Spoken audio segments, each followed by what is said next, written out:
మరి ఏమిటి ఏమిటి ఈ విజయ రహస్యము అని అంటే, దేవుడు చెప్పిన స్థలానికి వెళ్ళడం, దేవుడు చెప్పిన సేవ చేయటం. అర్థమవుతుందా? నీ జీవితంలో దేవుడు ఏవైతే చెప్తున్నాడో అది చేయి. సేవ చేయమంటున్నాడా? సేవ చేయి. పరిచర్యలో పాల్పంచుకోమంటున్నాడా? పరిచర్యలో పాల్పంచుకో. సంపూర్ణ సేవకు నిన్ను పిలుస్తున్నాడా? సంతోషంగా రా.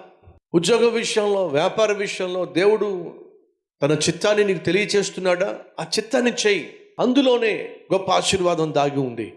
నీకు అనుకూలమైన స్థలమో, అనుకూలమైన ప్రాంతమో, అనుకూలమైన ప్రజలో నువ్వు ఏర్పరచుకున్నట్లయితే అక్కడ ఆశీర్వాదాన్ని చూడలేవు. దేవుడు చెప్పిన చోటుకి వెళ్తేనే, దేవుడు చెప్పింది చేస్తేనే నువ్వు ఆశీర్వదించబడతావు, వర్ధిల్లుతావు. ఈ విషయాన్ని మర్చిపోవద్దని ప్రభువు పేరట మనవి చేస్తున్నా.